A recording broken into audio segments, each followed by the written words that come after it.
Good morning, good morning. Timberlake Church, how are we all doing today?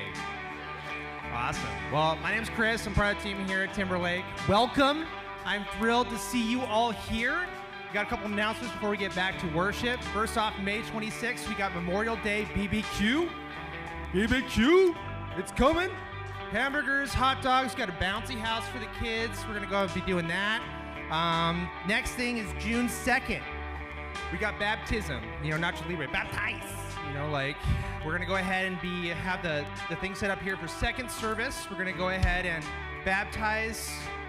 Your old life is gone, raised anew. If you've given your life to Jesus, that's a great next step.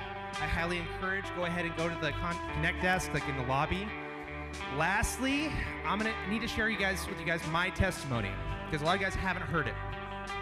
I am an ex-missionary, and I mean that literally. I am an ex-missionary. My wife and I, we served cross-culturally overseas, and we weren't burned by God or the ministry. We were burned a lot by people. Came back over here, started a job in my hometown, and then again, we were burned again. Just like the most recent church that we were a part of. Did a number on me and did a number on our kids. So we're like, okay, let's go ahead and do a hiatus.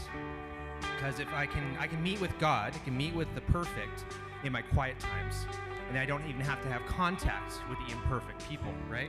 People are messy. We're messy. I'm messy.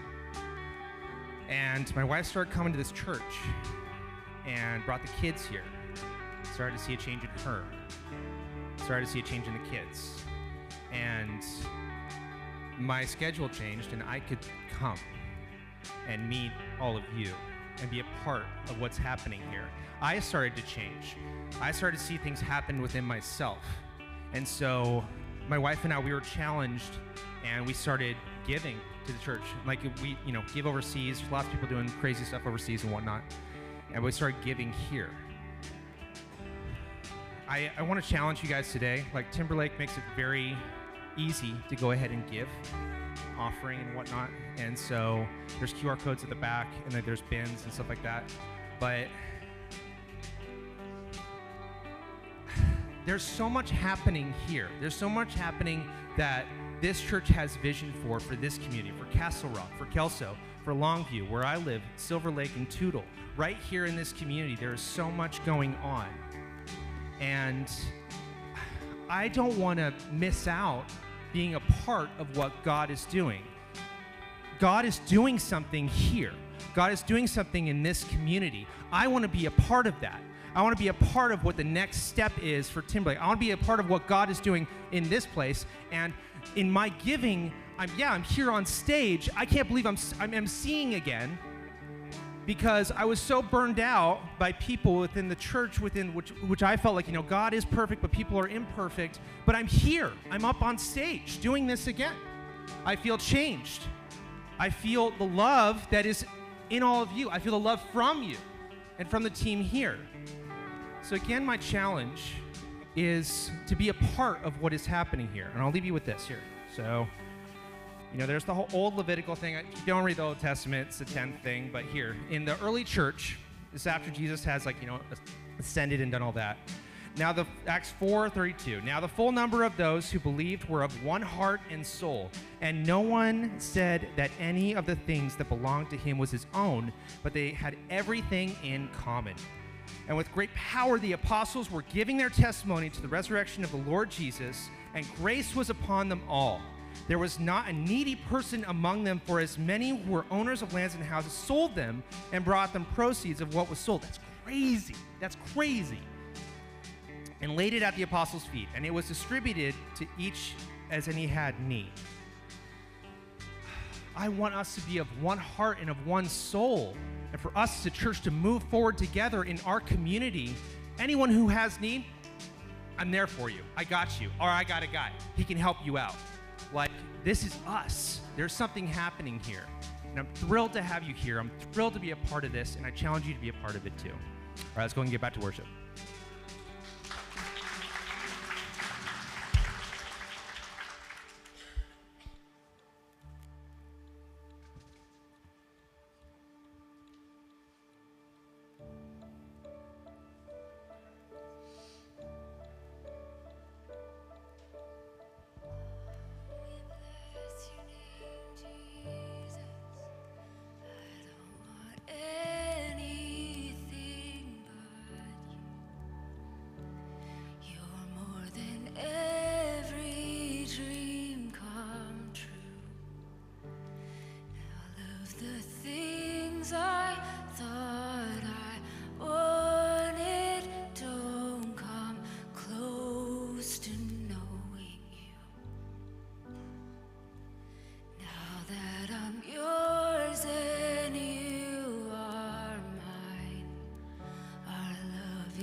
than silver, more than gold.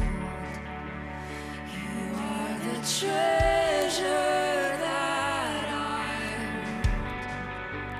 Now that I've tasted of your goodness, nothing else will satisfy.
your presence in this place, Lord. Oh, I only want Jesus, and I don't want anyone else. I don't need anything else. You are my one thing. You are my one thing. And I don't want anyone else. I don't need anything else. You are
majesty before my eyes. I'll let it take my breath away.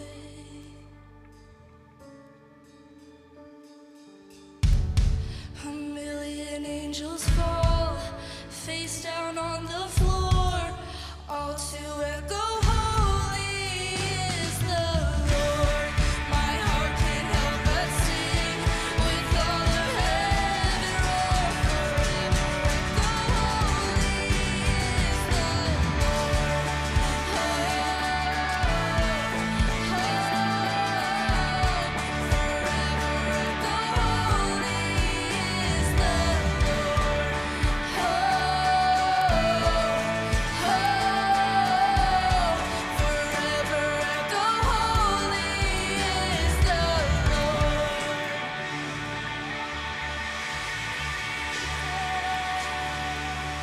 Hey, come on, church. Let's give God some praise today.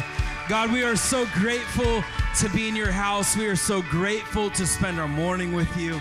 We are so grateful to stand in your presence this morning. Thank you for meeting us here. Hey, I'm so glad that you're here today. If you're new with us, my name's Ryan. Thanks for joining us. We're finishing a series today called The Grass is Greener. I'm so glad that you're here for it. If you haven't been here for the first 2 weeks, you're not going to be lost, but I think we're going to have a good time this morning. Here's what I want you to do before you're seated. I want you to turn to the person next to you, and I want you to tell them that the grass is, in fact, not greener on the other side, and then grab a seat.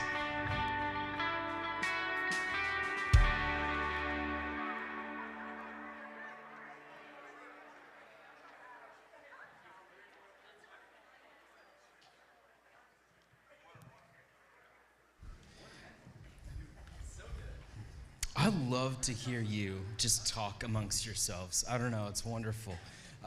During that part, please don't talk anymore. Just zip it up. Hey, it's good that you're here. Let me bring this just a touch. I'm glad that you made it today. Are you feeling good today? Okay, have you had a good week? It's been a good week. I hope that you've had a good one. I hope that it's been fun for you and restful for you and enjoyable for you. Before we get into today, I need to tell you two things that you don't know what I have to put up with. And I'm confident that if I don't mention these, I'm gonna get in trouble. So I have a Post-it note. And then, you know, when there's a Post-it note, it's serious. And so I need to tell you two things. Number one, we have not mentioned this, unfortunately, until today. So I'm going to mention it, but I'm going to mention it so hard because I have 2 weeks to make up for. Every Mother's Day, we do like a baby bottle drive. And all of the money that comes in goes to the Caring Pregnancy Center. We've worked with them for years, and the easiest way for us to involve you is this baby bottle drive. And at the Connect Center, there's a bunch of baby bottles. Maybe you saw them when you came in, and you just thought, this church is weird. Those baby bottles are for you to take home, fill them with money, and then bring them back. I actually got in trouble yesterday because I kind of downplayed the amount of money that comes in, and Shane was like, no. Those bottles bring in so much money, and all of that money leaves here and goes to the Caring Pregnancy Center in town, and we're really excited for it. We love doing it, and so here's what I would love for you to do. Stop by the Connect Center in the lobby, take 1 or 2 bottles, fill them up with either all quarters or all $100 bills, or anywhere in between, before, front, after. Empty out your ashtrays, or ashtrays. Do they still have ashtrays anymore? I don't know.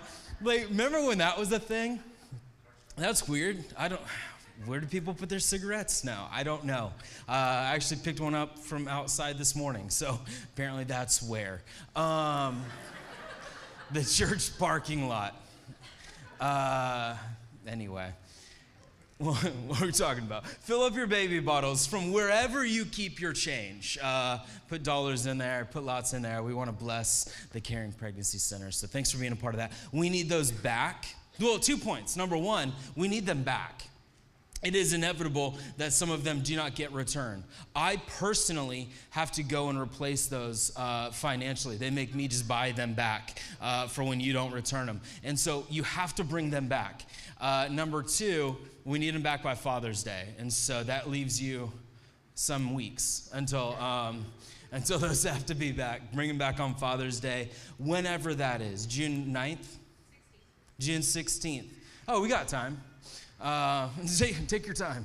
No, bring them back, fill them up big. It's going to be huge. The other thing is this, and this is very important. If you have kids and you have not signed them up for VBS, I don't know if you've seen things about VBS or not, but every year we have to cap VBS. We don't get to let in as many kids as we can. We have to cap it because clearly we have space issues. And so I need to tell you this, without having done like mass advertising, we've not put things into the schools yet, but we will, and we're almost full. And so if you have not registered your kid for VBS, but you want your kids to be in it, which I promise you do, it's going to be great. It's great every year. If you have not got your kids in it, I would say that today is your day. And so get your kids signed up if you have them. If you don't have them, then really just point all your attention on the baby bottle thing and fill those up.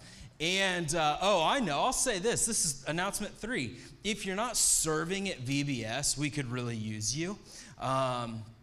So we would love for you if you have a week that you can come in the morning and help serve our kids for the week. We would love you to come and do that. It'll be good. So, all right, you ready? You ready to get into it? I feel like it's a quiet morning, like up to this point. I don't know. Do we have good rapport already?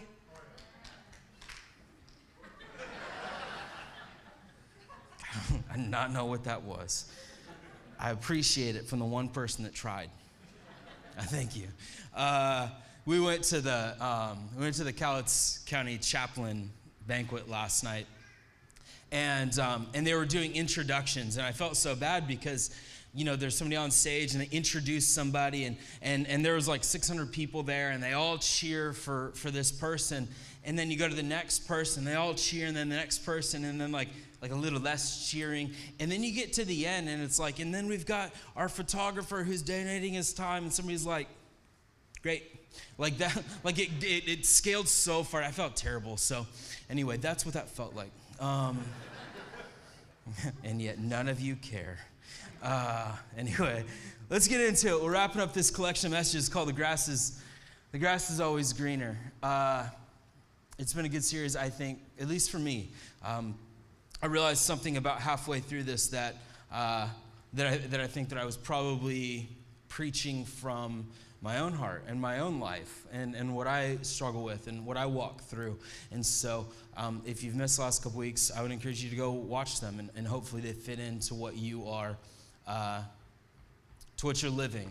But I felt like there's one more thing I wanted to touch on before we left this theme or this idea. In week 1, we talked about how we can find joy in peace, that through peace, it gives us an opportunity at joy. Last week, we talked about being content and finding contentment in life. This concept of the grass being greener is a concept that simply applies to us looking outside of our house. Like, if we are going to apply this mentality to our own heads, hearts, persona, character, it always means that we're looking at somebody else's house. It is a comparative type theme or phrase. I woke up last Saturday and I decided that I would go out and I would trim some hedges before soccer. We had the late game, which was lovely because it was, 109 last Saturday, and so I wake up early and I'm like, I'm gonna take care of some house business, and we live in this perpetual state of being, overtaken by ivy at our house. There's so much green. I truly feel like this does not apply to my home because my home is it is infinitely trying to take us over. Like I fully anticipate at some point in my life laying in bed as the ivy comes up from behind my headboard and probably kills us. Like our home is the beginning of some sort of weird 80s horror film. and so I go out, I'm like, I'm gonna cut some ivy down, and I just get started, and I'm out there for a few hours, sweating, getting sunburned, but it was good. It felt good. But the whole time I was out there, and you need to know this, we're being taken over by green, but I hate the green. Like I hate the ivy, I hate the hedges, I hate having to do that stuff, but you know, I'm a good husband, and that's what I do. And so I go out there, even though I can't win. But I'm cutting down hedges, and I'm cutting down ivy. And the amount of times, and I mean this sincerely, the amount of times that I looked at my neighbor's house with envy was wild. And I mean, truly, like I would stand there, and what I mean by envy is anger. I stood and I looked at my neighbor's house in anger because I had this mentality of the grass is greener. But here's the thing, not greener in a literal sense. We are being overtaken by green. The thing with my neighbor is he is by trade, he retired, but he was by trade a concrete guy. And so he has removed every ounce of green from his property. And I stood there as I'm literally like feeling ivy grow up my legs, and I'm looking at him being like, that guy did it. And like there's anger, there's envy. Part of me wanted to go over and be like, what does it feel to actually be happy in life? And like he's taken it all out. His entire front yard is now just giant like rocks, like the big stones. He's built up these like concrete walls, and he's taken out his backyard, and there's no trees. He is literally the only person on our street that has a sidewalk. Like, I don't know why, but he built his own sidewalk. It's beautiful. There's literally, like, all the children are in danger until they get to his house. And then they have a nice sidewalk to walk on. I'm walking at this, and I'm thinking, man, this is brutal. Like, I hate what I'm doing right now. And I'm looking at a guy, maybe not in the literal sense, but I'm looking at it from this perspective of what he has is better than what I have. And it was frustrating. And the weird thing is that I stood there angry with my own situation as I looked at this concrete jungle, and I thought to myself, do you want that? And of course I was like, no, like I don't want that. If my front yard is made of stones, it clearly means my feet are gonna hurt when I'm running through the sprinklers in the summer, right? Like my tiny dog would inevitably fall through those rocks when she went outside. Like that's what I'm looking at. Like, do I want this? No. Like, this is not what I want. But I think a lot of times comparison isn't about it's not about what we want. Comparison is about neglecting our own path and ultimately demanding that the past be different than it actually was. We're looking at where we're at, and yes, sometimes you look at somebody else and you're like, I want that, but I think a lot of times it's not necessarily about what we want. It's about looking at the path that we've taken and saying, that's the wrong path, but that path led me to where I'm at. And the place that I'm in right now is not a place that I want to be. And the only reason I'm in this place is because of the choices that I made back here. And so it's not so much even about what I want in front of me, it's about what I don't want behind me, and yet they've brought me to this place. We are where we are because of the road that we took.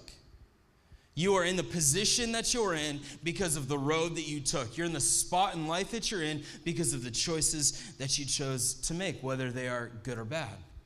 And maybe that's the problem. We're unhappy with the choices that we made.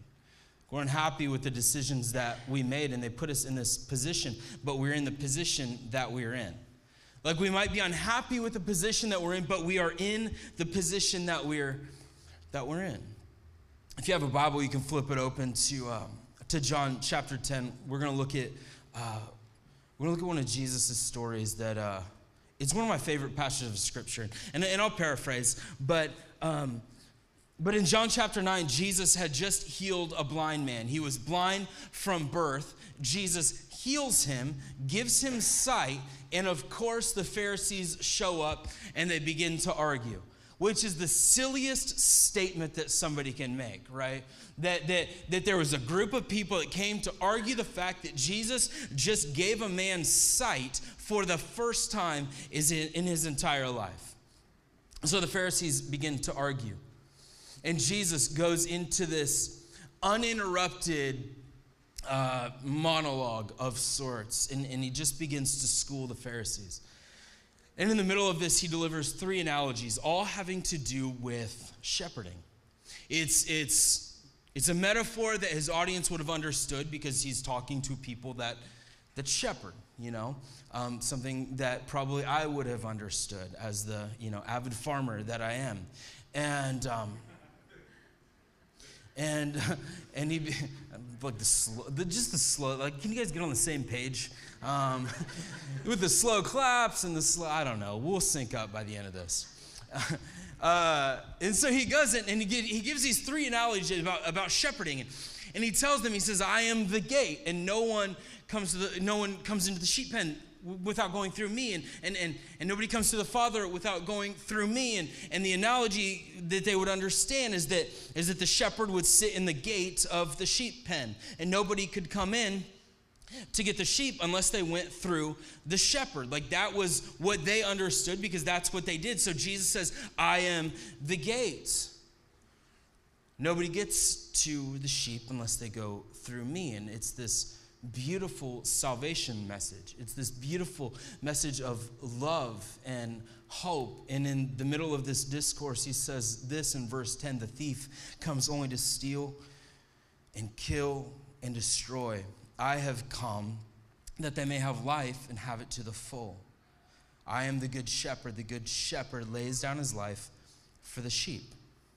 He says the thief comes to steal, kill, and destroy. I'm the good shepherd.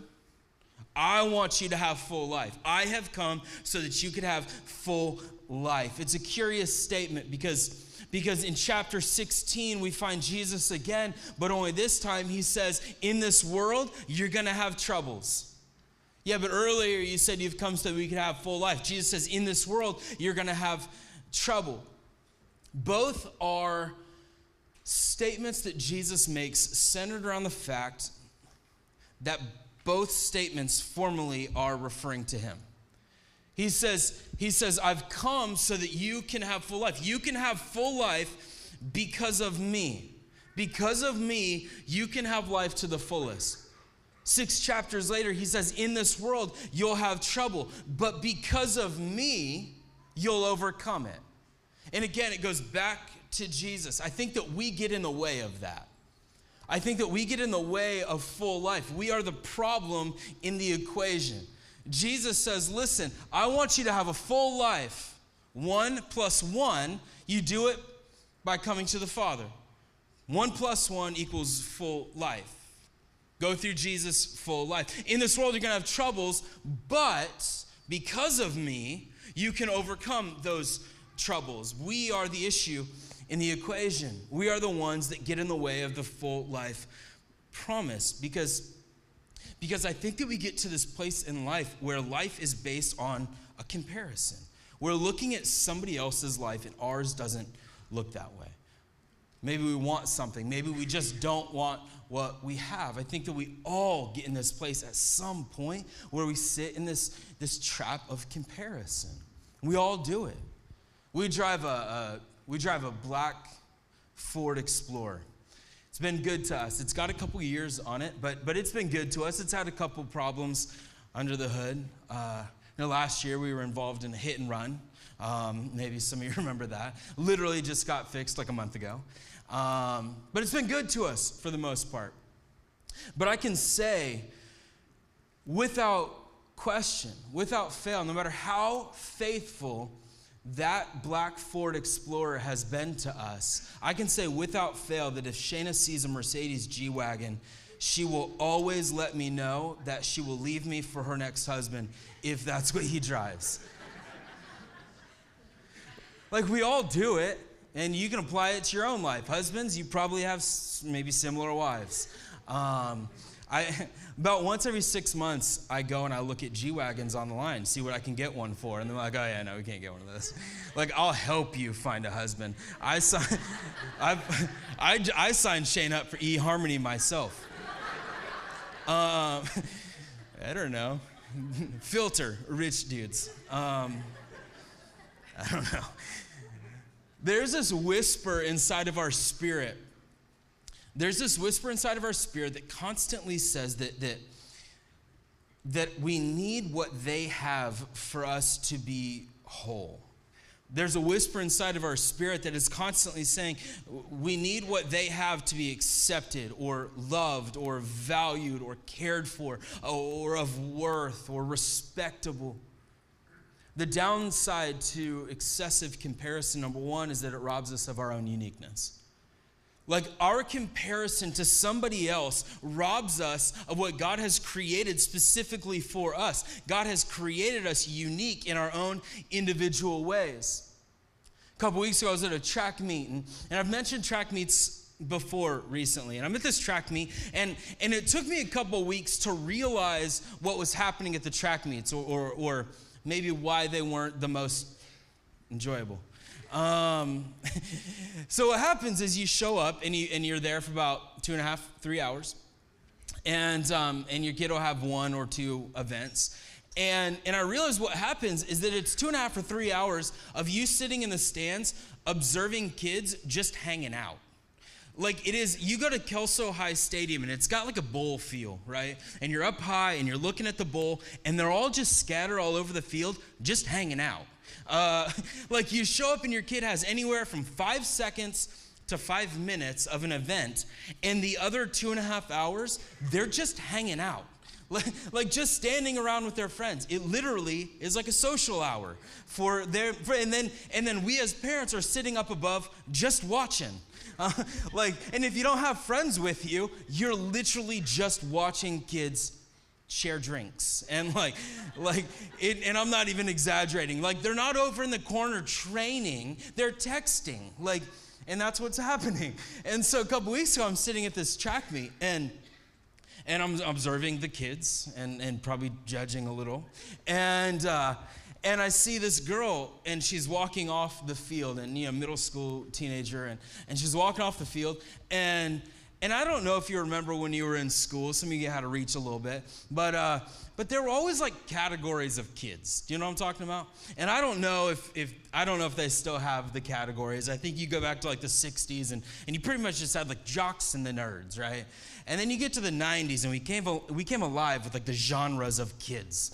And punks were introduced, and you've got the grunge kids, and you still have the jocks, and they were like, and I don't know if they still do that anymore, or it's just a hodgepodge of just kids. But I remember it greatly. And there's this girl, and she's walking across the field, and I see her, and she would have fit into the category of the goth kids, if you remember those kids. And I see this girl, and she's walking across the thing. She's got like the ripped up tights, and she's got like the long black sleeve shirt, with like the hole cut in it so her thumb pops through.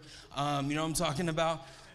Like, the goth kids and fit moms have that in common. They love putting their thumbs through the hole in their sleeve. I don't know why, but they love it. You know what I'm talking about. And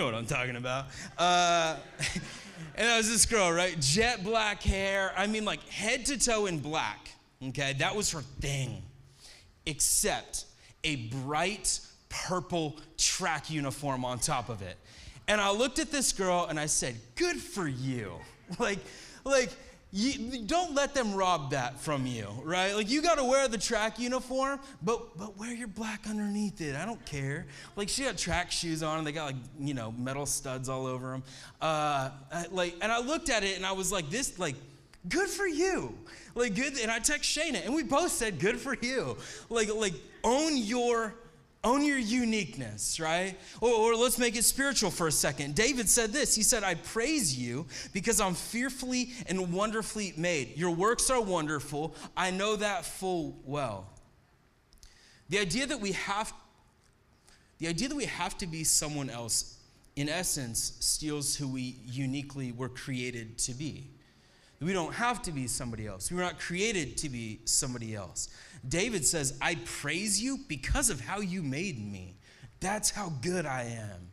And that's the mentality that we should still have. We don't, but we should. Here's the second thing. It leads to this perception that we're doing better or we're doing worse than we really are. I think that we tend to create a system of measurement in our heads of what is best. And when we don't reach that bar of best, we are failures. And that bar of best almost always sits on the other side of the fence. Somebody else has created the standard, and if we don't live up to that standard, we have failed. Here's the third thing. I think it causes bitterness towards God. I think that comparison creates a bitterness towards God, or it can. We use the word blessing a lot, right? We throw the word blessing around all the time. Saved, Christian or not, right? The word blessed is thrown around all the time. But I actually think it can be a dangerous word. I think it can be a word that gets used outside of maybe the meaning that it's supposed to have. Envy in somebody else's blessing creates this animosity in us towards God sometimes, because I think that we hinge our relationship on this like scaled measurement of blessing. We look at somebody else and the world is constantly saying blessed. Whether you have a relationship with Jesus, Christian, atheist, we're always saying blessed, right? Like you'll go on vacation, you post your cocktail on Instagram, #blessed. And it's like, I don't know that that's what the word means, right? And we apply it to everything. Like we take that word blessing and we stamp it on everything. Don't hear me wrong. 1 Corinthians says, so whether you eat or drink or whatever you do it all for the glory of God. Do everything to point back to God. But at the same time, I think that maybe we work hard, and because we work hard, we make a good paycheck. And so I have a nice car because I make a paycheck and I work hard. Is it God's blessing? Maybe. Or maybe it's just the fact that I have done things in my life to get me to this place. We throw the word around. And because we throw it around, we look at everybody else and we say, man, how are they so blessed? And I'm not. Give God the glory. But sometimes that blessing is a product of hard work. And maybe it's not. Maybe it is God's blessing. God has blessed us, but I think that we have to be careful in our evaluation of other people and other people's God-given provision, because we look at it and we begin to develop this bitterness towards God because of our perceived lack of action from God in our life. Why is God blessing them, but God is not blessing me? We look at people and we hear that God is taking care of them, but God's not taking care of me. And it creates an animosity and a frustration. Here's the fourth thing. I think it keeps us from loving each other. Before Jesus went to the cross, Judas betrayed him. Judas was a part of the process in Jesus going to the cross. He turned Jesus over to the religious leaders. Matthew wrote this in chapter 27. He said, for he knew it was out of envy that they had handed Jesus over to him. He knew that it was out of envy that Judas handed Jesus over to him. When they argued on what to do with Jesus, they actually admitted that Jesus was winning the hearts of the people. The problem with Jesus is that Jesus was winning the hearts of the people. Jesus landed in the position that he was in because people liked him. Something must be done, right? Something must be done. There's envy. Matthew identifies the envy. There's a group of people with power and authority, and they recognize that people were liking Jesus. Jesus is gaining traction. Something must be done. What a weird thought, but I think that we have it. That comparison, that envy, that jealousy, that frustration in other people's side of the fence, it brings us to this place where we don't love people anymore. There's something good is happening in their life, but it's not happening in mine like that. And so we become bitter, and it keeps us from loving people. A couple weeks ago, I was in El Salvador, as I told you a couple weeks ago. And I was in El Salvador, and I was with a handful of pastors. And I was sitting at lunch on the last day with this pastor from Florida. And we're sitting at lunch, and we're talking, and he's from Florida. And so we were swapping stories and talking about all the places we knew. I was a youth pastor in Florida for a number of years, and so Shayna's from Florida.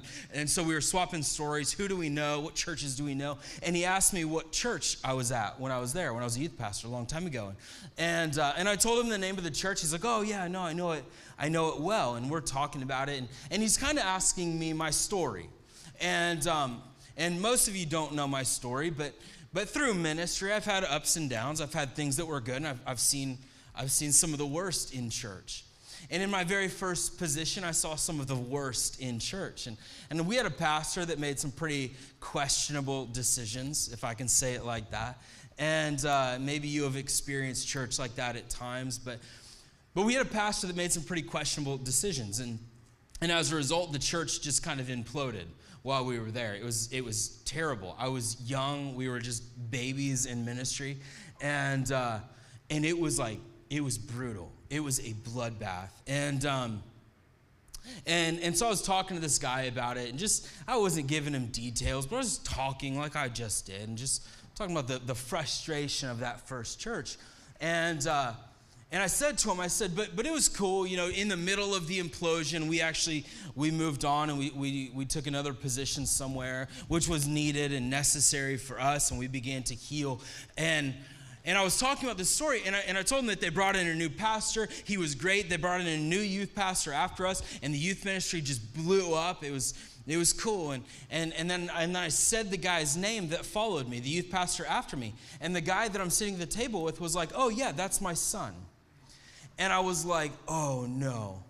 And my face flushed, and I immediately began to scan through my story to see if I said anything bad about that youth pastor that followed me. Because 15, 16 years ago, I hated that guy. I hated him. Not the dad, the son. Because he came in after me, and he began to see the success that we didn't necessarily see at that church. Like, we were there for this huge, dramatic explosion in the church, and then we left because we were filled with shrapnel at the time, and we left, and then everything just took off. I hated him. The things that we have said about that guy, I don't even know him. Never met him once in my life, but I solely hated him because he saw something that I didn't get to see when I was there. I saw his side of the fence became fruitful and promising and filled with life and hope. And that's what we do. I think the envy and comparison and jealousy, it creates a desire in us to see someone else fail. Like, we look at somebody else's good fruit and we're like, I didn't have that. I don't have that. Proverbs 14 says, a heart at peace gives life to the body, but envy rots the bones. God's plans and expectations for each of us are unique, so comparison serves no purpose in the kingdom. God's individual, unique plan and purpose for you and I, and every one of us has a unique individual plan and purpose. Each one of those is so unique to us. God created it specifically for you. So comparison serves no purpose in the kingdom because you already have a job to do. Who cares what somebody else is doing? You have a job to do. You have a mission. You have a purpose. And I think that it's easier said than done, but there are some ways that we can break those tendencies and actually lean into that full life that Jesus promised us. So here's how I think we avoid the comparison trap. Are you still with me? All right, first one's this. You enjoy the life that you have. Enjoy the life that you have. Does anybody feel like you just don't enjoy life all that much? Okay, don't raise your hand. That'd be embarrassing for all of us. Like, sometimes you get to that place where you just don't enjoy life. Like, it's just not there. Again, the idea of avoiding that trap of comparison is just enjoy the life that you have. But I don't enjoy the life that I have. Like I'm frustrated in life. And so that idea of saying enjoy the life you have, it's easier said than done. Last week we talked about gratitude a lot. Do you know that enjoyment in life is a statement of gratitude? That we can look at the life that we had, and enjoyment actually is a reflection of gratitude in our life. Because I'm not sitting and saturating in the sadness and the frustration.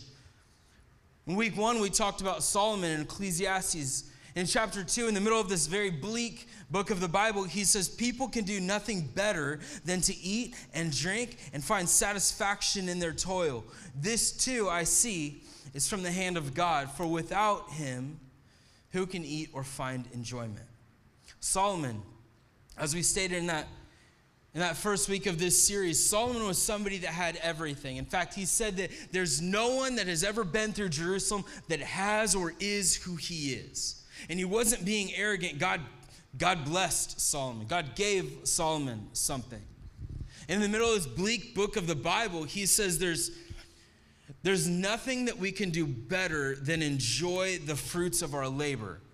And then he hands all the glory back to God. There's nothing that you can do. Work hard, enjoy the fruits of your toil, and then honor God and celebrate God and give it all back to God. I can enjoy this because God has allowed me to enjoy this. Some of the disconnect that we have in all of this is that we've made the choice somewhere along the line not to be okay with where we are or who we are or what we are. I think that we have to begin to move past the idea that joy is rooted somewhere else and begin to believe that joy is rooted exactly where we're at in life right now. And it's not easy to do. Lord knows it's not easy. But I think that there is something in the place that we're in right now, the spot that we're in, the relationship that we're in, the relationships that we have, the exact spot right now, there's something to take delight in. Jesus looked at a group of Pharisees and he says, the enemy has come to steal and kill and destroy. How do you think that manifests? It manifests through our own fulfillment, our own thoughts, the things that we allow to come into our head, that idea of comparison that eventually begins to destroy the place that we're in. Solomon threw it back to God. Jesus said, I've come so that you can have full life. We've got to begin to look at our lives and understand and recognize that God has taken an interest in us, that God has taken an interest in our life right now. So let's start enjoying it. Let's figure out how to enjoy it. Here's the second thing. You compare your present you to your past self. Sometimes in this realm of comparison, we have to begin to stop looking at other people and just look at ourselves. I think that we can. I think it's okay, it's warranted that we compare ourselves with who we used to be. If you take a step back and you reflect on the version of yourself from 5 years ago or even 5 months ago, is it favorable? Like if you can look at your life now, if you can look at your spiritual life, if you can look at your marriage, if you can look at who you are, your insecurities, you can look at it 5 months ago or 5 years ago, 10 years ago, and there's some progression. Like, is it favorable progression? Here's why I asked the question. I think that we have the ability to better ourselves in comparison with ourselves. That we can look at who we were. We can look at the decisions that we made, the places that we were in, and we can say, okay, I'm better than I used to be. We can pursue happiness for ourselves. We can seek to become better people and better followers of Jesus. Isaiah said this. He said, learn to do good. Seek justice. Correct oppression. Bring justice to the fatherless. Plead the widow's cause. In other words, figure out in life what's going to make things better. Just be better. Just move forward. There are times in my life where I feel like I have looked at the past and said, I like that better. Well, I like me better then. I get yelled at a lot from Shayna because a lot of times what will happen is I'll show her my senior photos and I'll say, that's when I was at my coolest. And she's always like, bro, no. Like, do you remember your senior photo? Man, I was so cool in it. Like your senior photo, it's always the ones, you know, your mom takes you to some studio or a grassy knoll. And you've got a Letterman's jacket slung over your shoulder, or maybe you're laying on the hood of your 88 Toyota Tercel. Because when you're 16, 17 years old, like, it doesn't matter what car you have, it's the coolest car ever. My senior year, I had a red Ford Festiva. If you don't know what that is, you could fit about 15 of them on the stage. Man, but then you show up in your senior photos. Like, it was cool. I was cool. It is what it is. My pants zipped off right here, and I was cool. Those aren't in the photos, but they did zip off. Anyway, I don't remember what we were talking about. No, but there are times in life where I'll look at that, or I'll look at things in my life, and I'll say, man, I felt better back then. It's not that I was cooler back then. It's that I was less insecure back then. I was happier back then. I had more joy back then. There were moments in life where I look back and I'll reminisce on something. And then there are times when I look back and I say, thank God I'm not in that position anymore. Like, I don't think that it's a bad thing for us to begin to compare who we are now to who we used to be. And on one hand, if you can look at who you used to be and say that was a better me, then maybe there are some things in your life you need to begin to change. And if not, you look back at your life and say, thank God I'm not that person anymore, then I think we begin to celebrate in the fact that God has brought us to a place of health, or healthier. Both require different actions, but I think there's value in comparing me to me. Here's the third thing. You realize that God's been dealing with this forever. This idea of comparison. God has been looking at humanity's issue with comparison forever. In the conversation around uniqueness. For as unique as we are, God has created humanity with kind of some umbrellas over the top of us. You are not unique in the fault of comparison.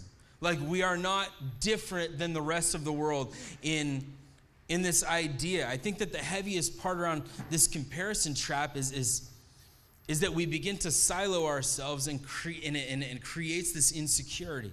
Insecurity is the crux of comparison, really. And so God has been dealing with comparison forever. God has been managing the idea of comparison from the beginning of time. Cain killed Abel because God favored Abel's offering back to him more than Cain's. And so Cain, comparatively speaking, kills his brother. Rebecca and Leah were constantly comparing how much their husband loved them or who he loved more. Joseph's brothers compared their father's love, whether he loved them or Joseph more. And they compared so hard that it got to a place where they ended up selling their brother into slavery. Our struggle is real with comparison, and still we have this God that understands it, because comparison has literally been built into the fabric of humanity. Like, we're not unique in our struggle. We're not unique in the problem of comparison. It's just a matter of what we do with it. The thief comes to steal and kill and destroy. I have come that they may have life and have it to the full. What if your life right now is so full, but you're too distracted by the other side of the fence, and so you're ignoring this beautiful space that God has given you? Like, what if life is so good, and yes, there's issues, yes, there's arguments, yes, there's fights, yes, there's struggles in life, but what if life was actually so full right now, but all we can see is what's happening in somebody else's yard? I think that that's the decision that we have to make. That's the place that we have to come to terms with. Are we okay with what God has provided for us? Are we okay with the beautiful place that God has created for us? Come on, let's pray. Jesus, thank you for creating a beautiful space for us. God, thank you for creating a beautiful life for us. Thank you for the relationships that you have provided in our life, God. Thank you for the blessings that we've received as a result of really just your care and your interaction. God, thank you for that. God, as we consider and look at this idea of comparison, as we look at this idea of paying more attention to what's happening on the other side of the fence and what's happening here, God, I pray that we would be so incredibly honest with ourselves in this moment.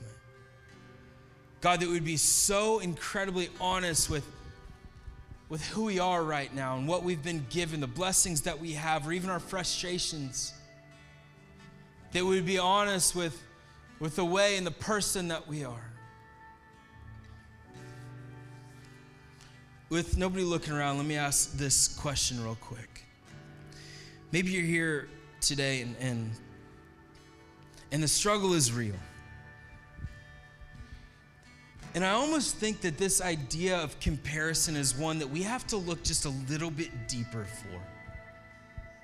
I think that we have to look just a little bit deeper for the problem of comparison, because it's not something that sits in the forefront of our minds all the time. Or maybe it is. Maybe today you look at your life and you can actually say, all I do is think about what I don't have. All I can do is think about the discontent I have. All I can do is think, why is God blessing them, but God is not blessing me?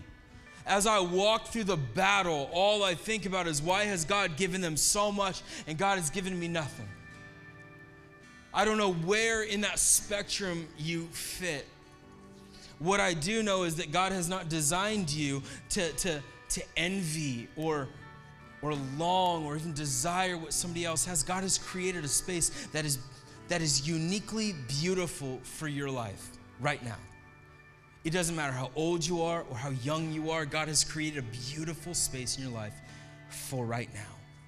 And before we move out of this series, before we move away from this idea, one last time I want to talk about the fact that, man, God has given you purpose and a plan, and no one else can do it but you. No one else can do it. No one else can take on your purpose. Nobody else can use the blessings that God has designed for you. Nobody else can use the gifts that God has uniquely designed for you. So where are you at in that spectrum? Is it prevalent? Is it right in front of you?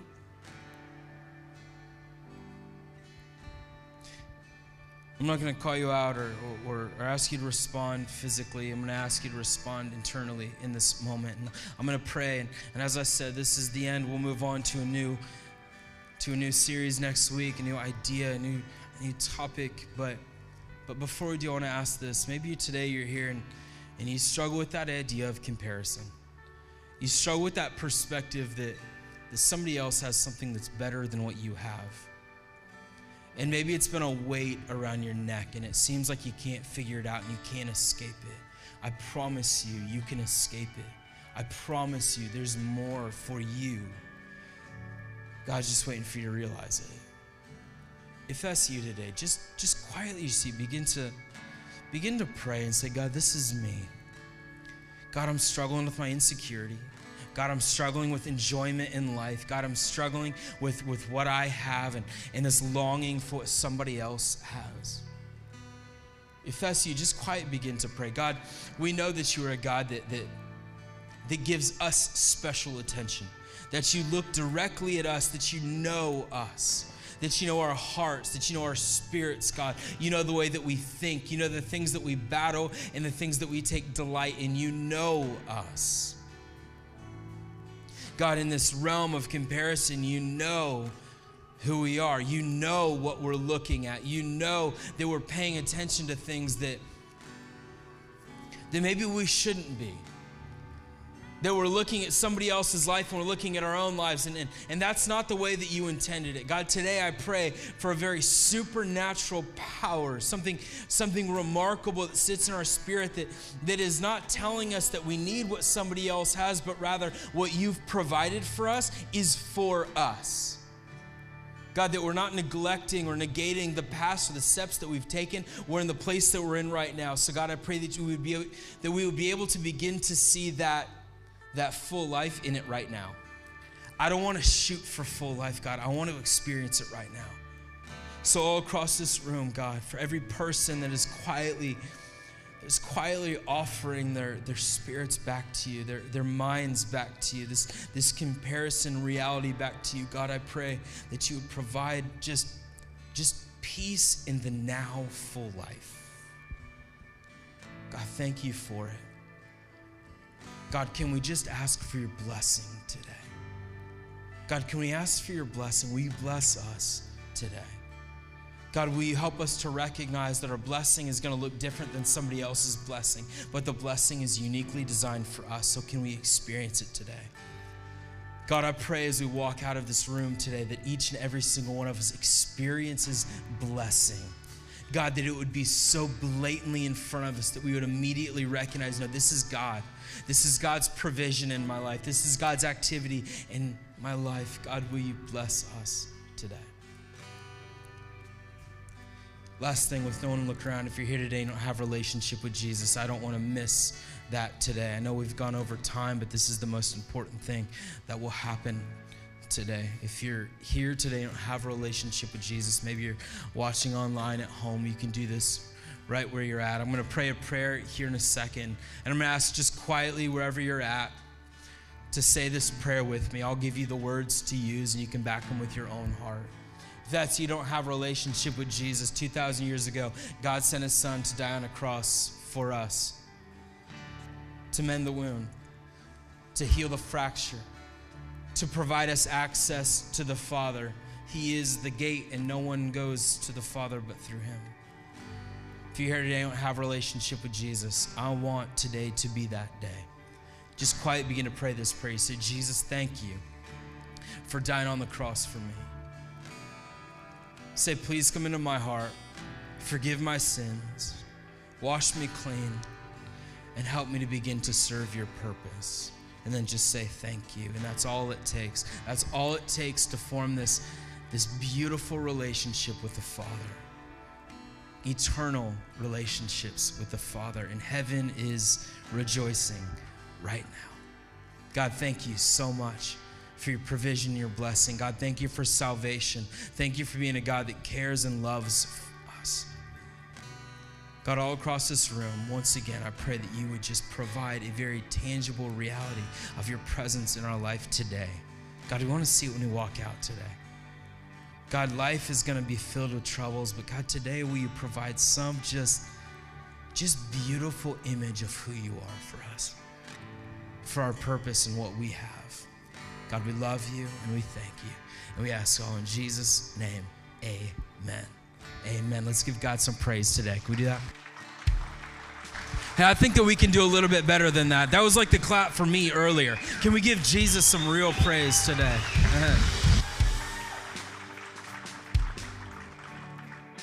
Hey, if you prayed that prayer with me, I would love to know about it. There's a connection card in the seat back in front of you. Grab that card, fill it out. Don't be afraid. Check the box that says, I'm committing my life to Jesus. We want to come alongside you. We've got something that we want to put in your hands. So you can come find me or take it to the Connect Center in the lobby. As always, offerings in the back of the room. Thank you for being a part of it with us. How great was Chris's story earlier today? Yeah? I love to see God's just action in lives. And so, man, Chris said it. Be a part of this. This doesn't happen without you. So be a part of this with us. Thanks for that. Thanks for your generosity and your obedience to God in that. Why don't you stand to your feet? God, once again, we'll say thank you for today. Lord, I pray that you would bless us, that you would encourage us as we go. In Jesus' name, amen. Have a wonderful Sunday, everybody.